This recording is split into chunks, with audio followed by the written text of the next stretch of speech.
Hello. It is Halloween. I have a thing of wire. I'm decided that since I made a random live, it's Halloween. I've already dressed up. I've posted pictures on Facebook if you follow my Facebook page, which is um my name. It's not Tutorosities. It ends up being more Maureen on Facebook. And yeah, had a party on Saturday, so I did that. Trick or treating in our area was on Saturday, which actually was cold but dry. And today is Monday, which is the official Halloween.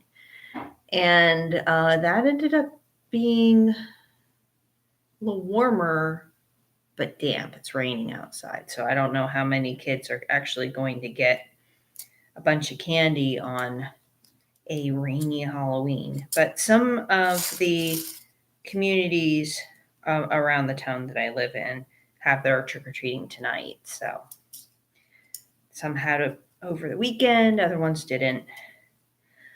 The reason I'm doing wire is I'm going to show you a project that I decided I was going to make over the weekend. I have a bunch of these little plasticky tote things that actually my sister gave me. And what I did is at Joann's, there's a section that has patches. I don't know if you can see that. It's a little peacock feather. And I bought several of them over a period of time, several packs of the patches. And there's 12 patches in there. There's 2 that have red peacock feathers. They all have about a half a dozen of the little green peacock feathers. They also have 2 of the purple colored peacock feathers.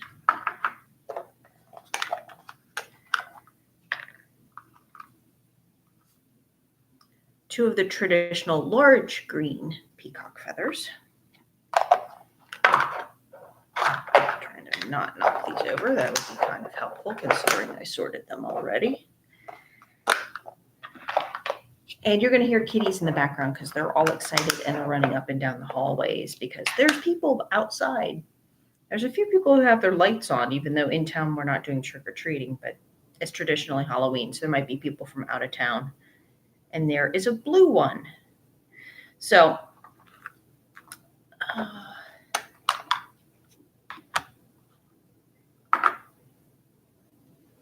and a purple one. It's kind of hard to see, but it's like a darker purple. So, with those packs having a couple different color peacock feathers in them, more than just the green or the blue that you see traditionally, depending on the breed of the peacock, it was really nice kind of seeing other colors.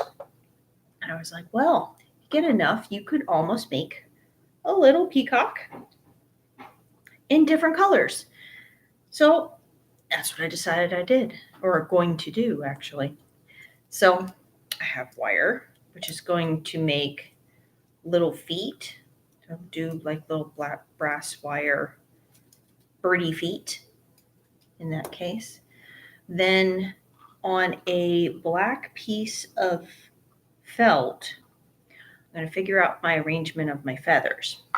The tricky part is they're all going the one direction. So I guess I'm going to be making a sweeping tail. And to make the wings sort of be wings, there's going to be one wing that's going to sort of be curving up and another wing that'll be kind of curving down in order to make the feathers work on both sides of the bird's body. So I've been trying to kind of, I don't know if you call it engineer, but plan out this project so it doesn't end up looking wonky because all the peacock feathers curve all in the same direction based on the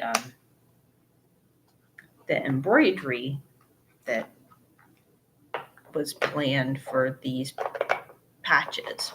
Of course, this is probably not exactly the purpose of the patches, was to make a peacock bird, but why not?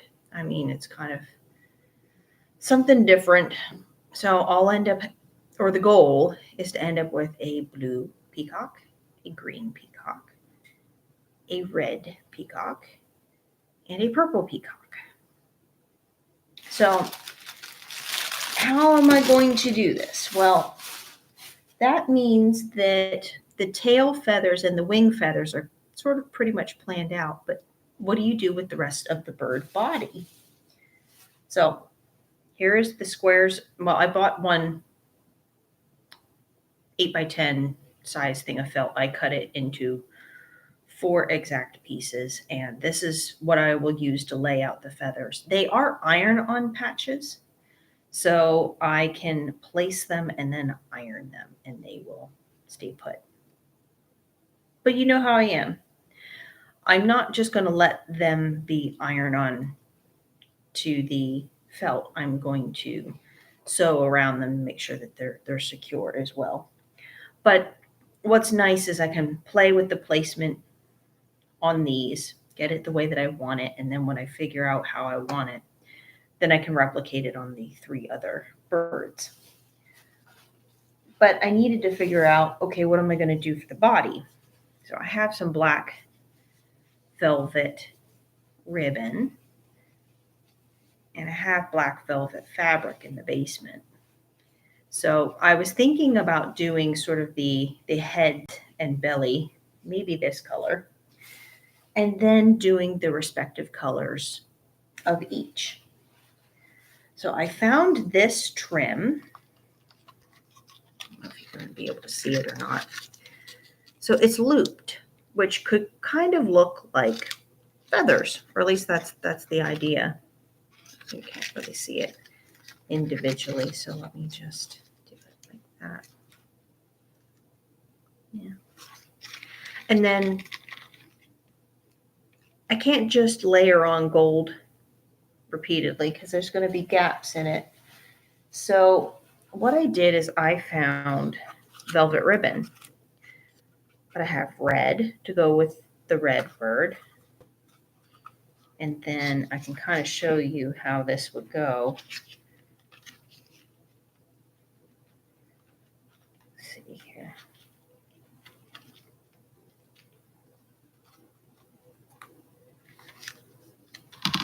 So you have your trim, and then you could layer the velvet ribbon behind it, and then, you know, repeated layers make this sort of look like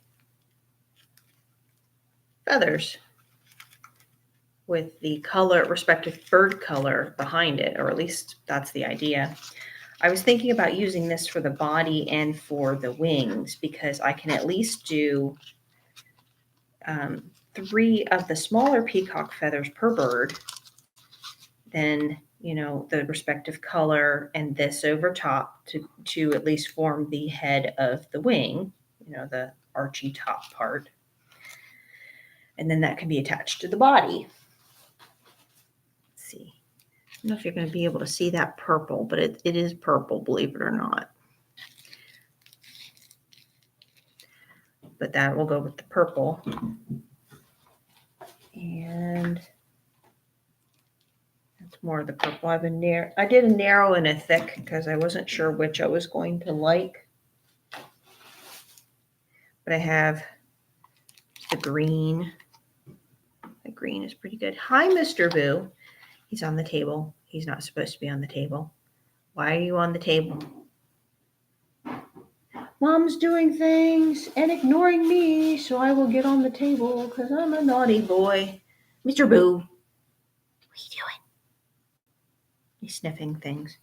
And then I have, this is the blue, but it ends up being, I wouldn't say a midnight blue, but it's definitely, it's not quite navy, but we're getting there. So the blue that I have in here is a little lighter than that. There was a nice turquoise, but I don't know.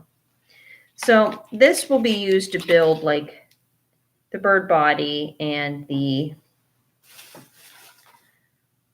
wings for the peacock. So I have black cotton fabric downstairs that I didn't end up using for Halloween. So I am going to use it to build the bird. Now I could just stuff them. There you go. He needed to get off the table. But I decided that if I wanted to pin anything, I bought some styrofoam balls. These are 6 pieces, 2.8 inches, craft foam number 3 ball. Made from recycled plastic. Yay. So the cool thing about like a styrofoam like this, with like sanding it, I only need 4 of the balls, so I can use the other ones to sand and shape the other pieces that I have. When you rub styrofoam against one another, it sheds. And so that allows you to carve it without really having to get a knife out unless you really want to. But it acts like sandpaper against itself. It'll smooth out a little bit. It will open up the cells a little bit so they can feel a little rough. But I figure once I have a good idea of what I'm doing for the bird body, I can get the shape just right. And this will provide a harder center to the bird. And then I can use the polyfoam or your poly stuffing that you can buy. I have a bunch of that. And then that'll fill out the rest of the shape that I make in the fabric, which will be like a bird shape with a little neck. So think of it sort of looking somewhat swan-like, a slightly shorter neck. Because peacocks have a neck, but they're not quite, they're not quite swan-like. Swans have a longer neck than peacocks do. But we're going with, a rough bird shape. And then I will do these. This is just for fun. This is just me trying to get back on a crafting regimen. Because I finished the last sewing project. I really haven't gotten back to any other sewing projects. So sometimes something different in the meantime gets the creative juices flowing. And like on a personal note, I lost half of my family that I grew up with the past 28 months. So life is deciding that it wants to be a kick in the pants too. So that's not fun. So I've lost my mom in 2020, my dad in 2022, and one of my siblings in 2022. So it's been a hell of a year. So that's a lot. I'm doing okay though. My husband keeps after me. I've got things to do. I have a regular day job, so I have that to keep me out of trouble. And then when I'm not working, I'm crafting normally anyway. So I guess you could say with the whole process of things, I've lost some zest. I've lost some pizzazz. And I was planning on going down to 1 video a month anyway, and this sort of really went that realm as well. So, not to say that I was the most exciting person on YouTube, because no, definitely not. I'm not jumping all around the screen. I have my sewing bag over here, by the way, if you're wondering what I'm up to. I'm just trying to kind of see what I have in here, and I'm almost done with this whole. I have a little bit left in that bottle of Fray Check, which will come in quite handy with the velvet ribbon because velvet does shed once you cut it. So, Fabri-Tac is your friend. Let's see, we got a lot of white ribbon, white in here. Mm-hmm. Must have been what I was sewing the last time I could clean that out.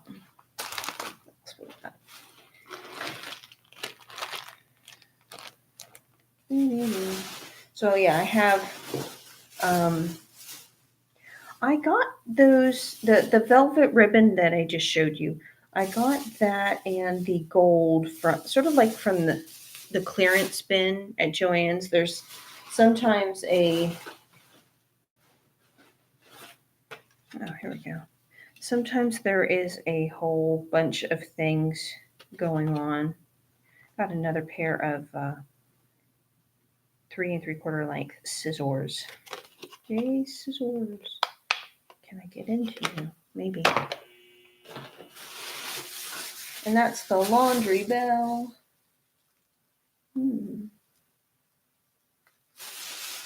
Have some blue fabric in here too. That might work out for the other doll or other bird. Who knows? We'll have to see what happens. But I have a whole bunch of these fellows. Different varieties for making the feet. So that's what I'm going to mainly do tonight.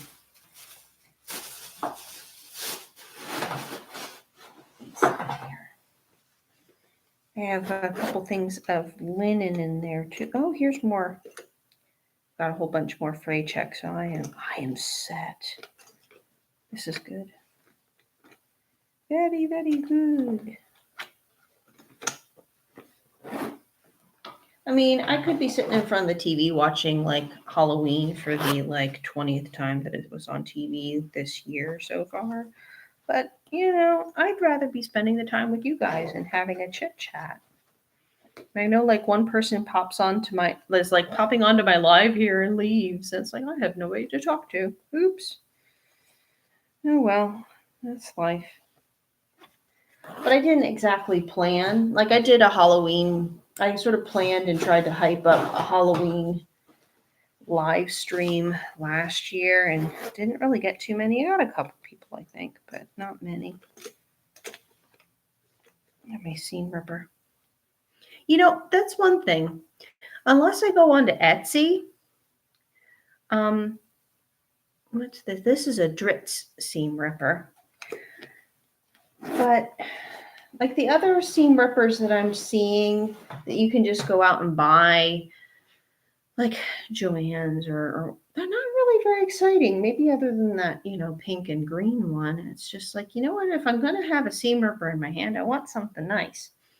So I know that there's a seller on Etsy that makes some really nice, like turned seam rippers where they, took a piece of material, either wood of various different kinds, or sometimes certain kinds of plastic or colorful materials, and then they turn it and then do a double-ended seam ripper where you can have one end that's a smaller or one that's a larger. I've seen it on a few other channels, and it's kind of neat. I have to see if I can narrow down. Like, there's several of them on there that are kind of nice, and it's just like, well, I mean, how many seam rippers do you need? I mean, I have a few here or there, and some are big and some are small. But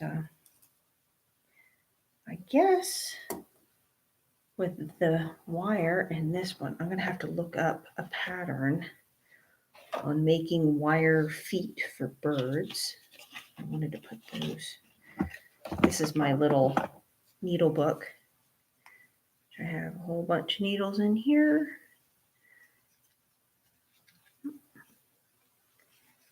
There's that. There's some other ones. So I didn't have ones of these size in here though. DMC actually makes gold needles, by the way. So I have several of their embroidery ones here. These are DMC gold needles. And DMC, I have a gold needles 1, 3, and 5. And then this is 7, 8, and 9. And then the other smaller embroidery ones end up being sort of in between those. It ends up being like 4, 5s, and 6s, something like that. But these have that longer head to it that's good for embroidering in that case, because the heads on these needles are a lot bigger than the ones that I just bought. So, but yeah, I thought that was kind of neat. It's not too often you see gold needles, and like, why not? My grandmother used gold-headed needles, and I've used up a lot of her needles, to be honest with you, and I can kind of see why she liked them. So I'm more than happy to kind of buy either gold. I guess they'd be gold-plated needles in that case, but they're really comfy, and I don't have any problems with them. They seem to work quite nice. Let's see if I can open these scissors. There we go. And DMC makes like different kinds of scissors. This happens to be their marbled handled scissors, and you can get it in two different styles. This is sort of the purple and the blue and green. They have a red, silver, and black version in the same style, which is quite nice. I'll put them in there with that. Put that away. So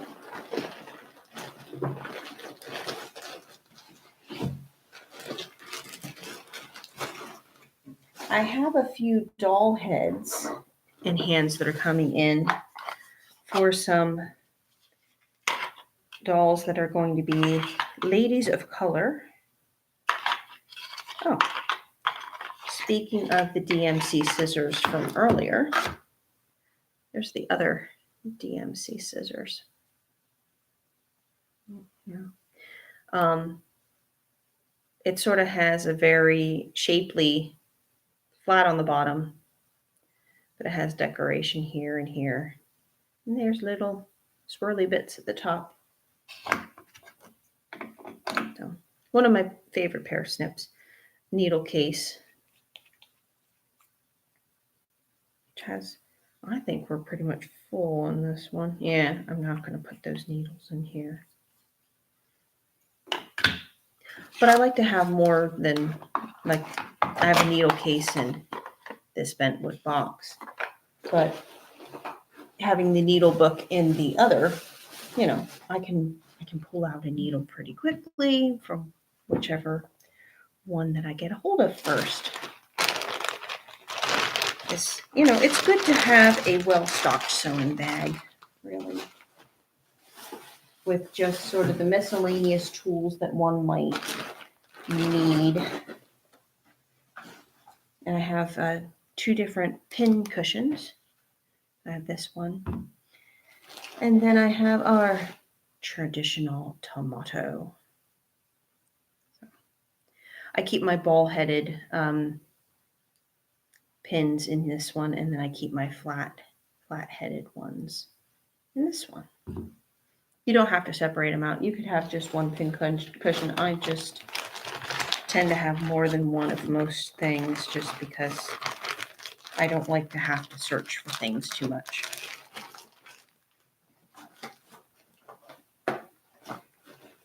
Oh, there it is. This is what I was looking for. My black thread, because I am going to need this to arrange the feathers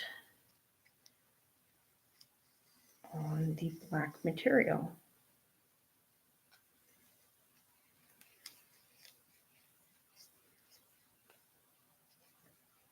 What I'm hoping to do with the peacocks, or that I have, that are floating in my head, which are sort of like, solid colors with a little bit of gold work and trim and, pretty birds. Probably planning on using them as Christmas ornaments. So I make a set of 4. I could either gift them if I so choose, or have enough to put them on a couple different sides of the Christmas tree, or have them on the mantle instead of on the tree. And sometimes I do that with certain collections of ornaments during the holiday season. I'll have them sort of in a different spot, being their awesome selves, because the tree itself sometimes can be overwhelming when you just have that much stuff on it. And when I was little, of course, the bottom of the tree got a lot of decoration because we were only so tall. We could only reach so high to put, the ornaments. So sometimes it ended up being a bit one-sided and kind of short on the Christmas ornaments when we were doing it. And mom would sometimes mom and dad would, like, when we weren't looking, rearrange the Christmas ornaments so they were like a little more evenly distributed. It was kind of funny. So, I mean, it's kind of sad, losing both parents before the age of 40. There's not going to really be any going over to mom and dad's house and just hanging out, watching movies or whatnot. I mean, they didn't really do a lot of cooking now that they got older, situation anyway. So, I mean, it wasn't going to be like mom needed to cook a big bird or whatnot. If that was the case, I would have taken care of it. I can cook a mean turkey. It's not a problem. I have a 100% track record. I have only technically done one, but they're not. When you use instead of basting it and going in there and basting it and drying yourself out, and the bird dries out, yeah, I use a bag, one of the roasting bags. It works beautifully every time. The bird doesn't get dried out. That's Reynolds roasting bags. Yay. That's one of my personal tips if you're ever going to cook a bird. That's what I'd recommend.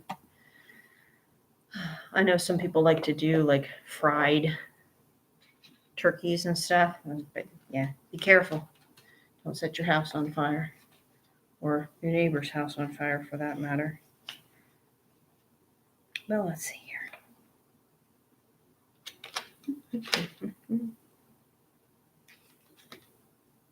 See if there's anything interesting. Great gift for stitchers and crafters.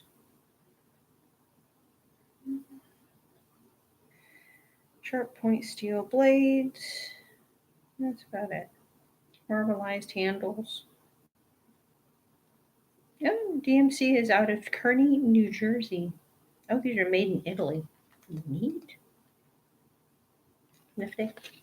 Who knew? But I like DMC stuff. I even buy their linen. Like this is that kind of thing. They have this as DMC Charles Craft linen. It's a 15 by 18 piece, made in Belgium. We're not answering the phone. Let's see here.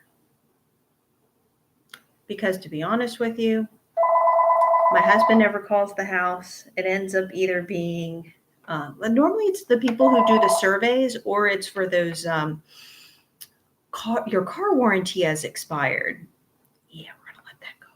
Anyway, says here, linen fabric is ideal for cross-stitch and embroidery, featuring the natural look and sheen of linen. The special fabric finish is great for needlework.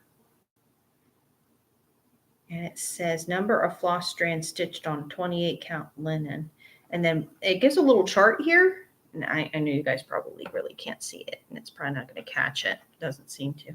But what it basically does is it kind of shows, how many strands and what, depending on how many strands of DMC you have in your needle, shows the sort of saturation you're going to get on the fabric, which is kind of nice that they charted that.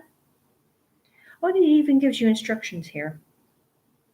It says after stitching, machine wash at 40 degrees Celsius or 104 degrees Fahrenheit, or hand wash in lukewarm water with a mild soap, liquid soap. Rinse in cold water, let dry, iron between 2 towels for best results. When you do towels, it's kind of like using an ironing cloth. Same sort of principle. Yeah, and then it just has it in same instructions in French and Spanish. Made in Belgium. Yep, that's nice. So I got a couple of them here. Are they the same one? Yeah, they're 28 count. Yep. I think they make another one that's a bit thinner. But I do like to have a counted linen like that for embroidery purposes if I'm doing like a band of linen, if like for a collar or a cuff. It's kind of nice to have it that way. You can use certain linens for cross stitch. In this case, that's what they're trying to do. They didn't really do traditional cross stitch as we think as it is today. Needlepoint was a bit more prevalent back in the 16th century. And I believe that Mary Queen of Scots and her particular panels that she created, there's entire books on that, by the way. All you'd have to do is search Mary Queen of Scots embroidery, and you'll find museum versions of, or museum images of the originals. Some of them have been patterned into kits, which is I believe I had mentioned in a previous video about Donald Designs. They have made like tapestry kits from a few of her uh, extant versions, and they have one with the cat. They've got a couple of them. They have the one with the palm tree. So it's nice to see those historical pieces brought back in a modern kit.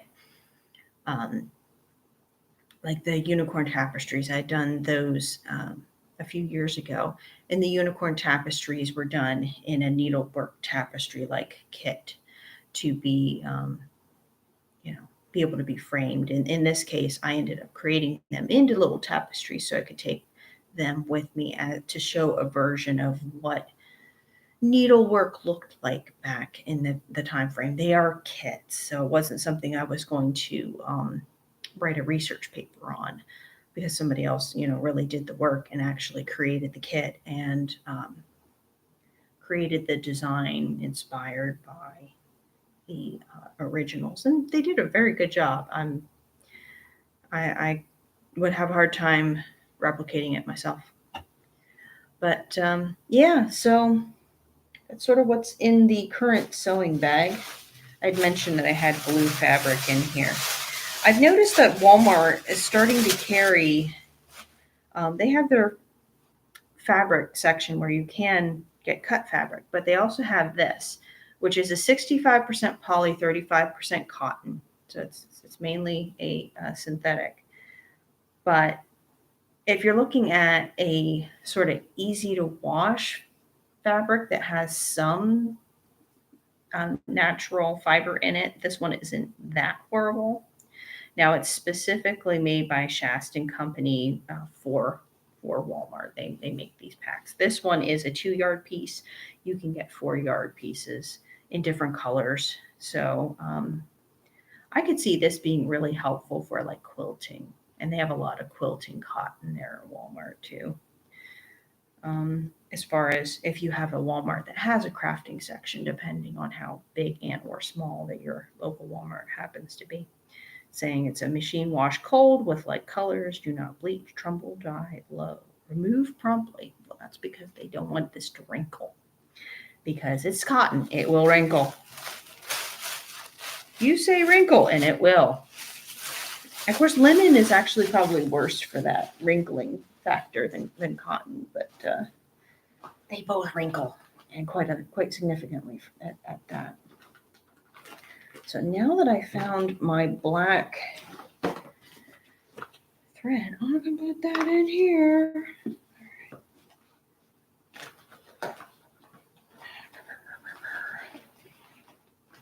It's keep pulling it closer to me, and it keeps sort of migrating slowly off the chair. So that's the plan for the upcoming project.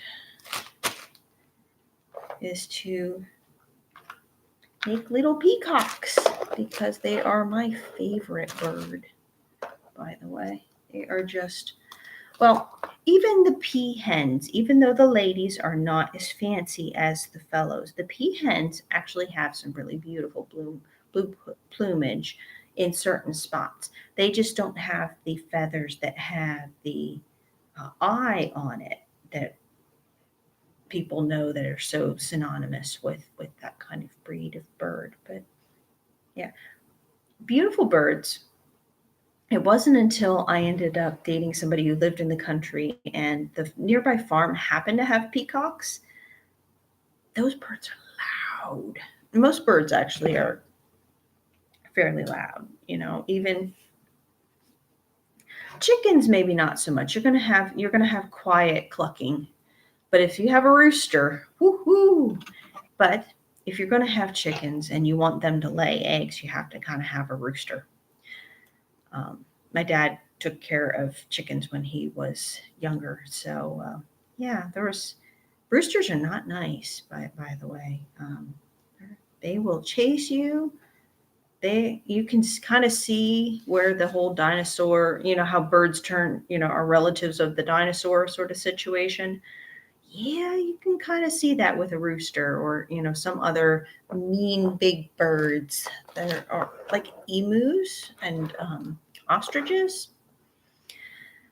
Yeah, you can see the possible reptilian relationship that turned avian eventually. There's a link somewhere there that's just a little bit frightening. Uh, hmm. Yeah, I think I'll stick to mammals and cats. Just, yeah. I don't know about you guys, but that's how I feel on the topic. I will stay with the furry things. Thank you.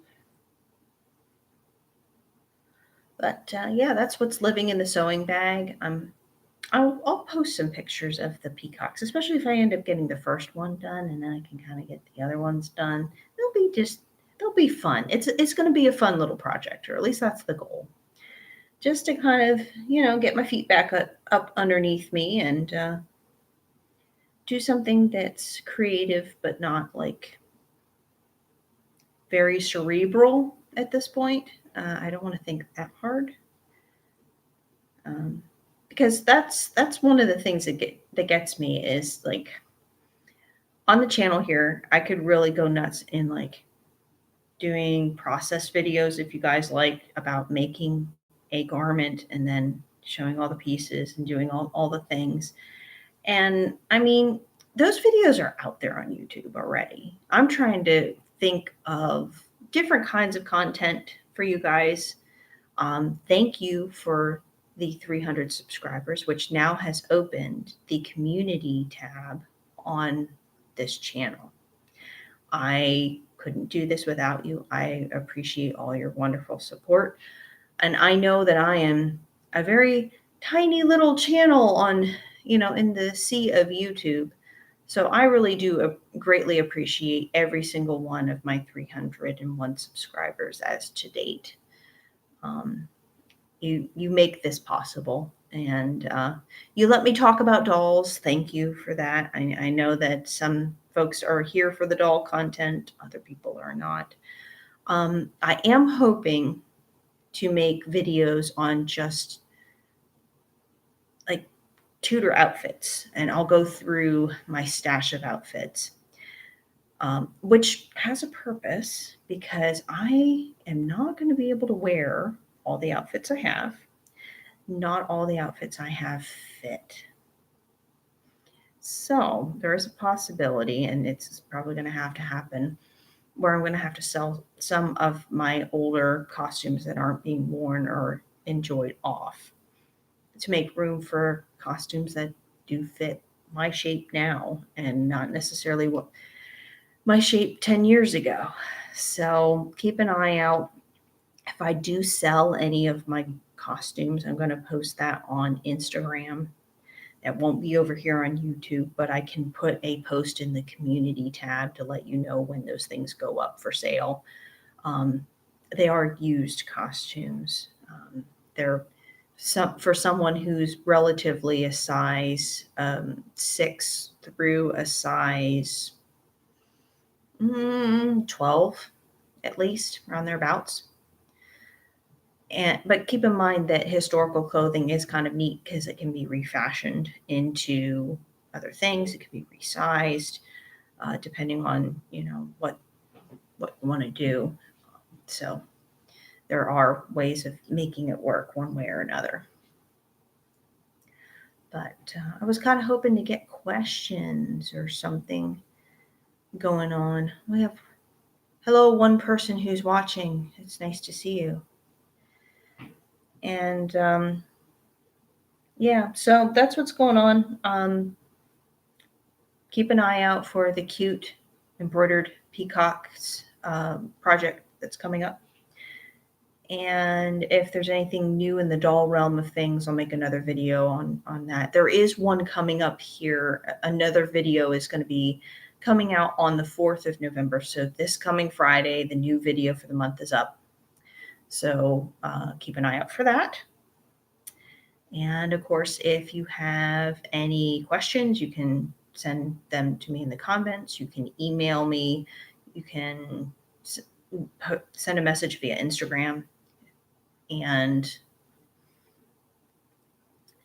I will be seeing you all in the next video, which is on Friday. Thank you so much for joining and have a good night. Happy Halloween. Bye-bye.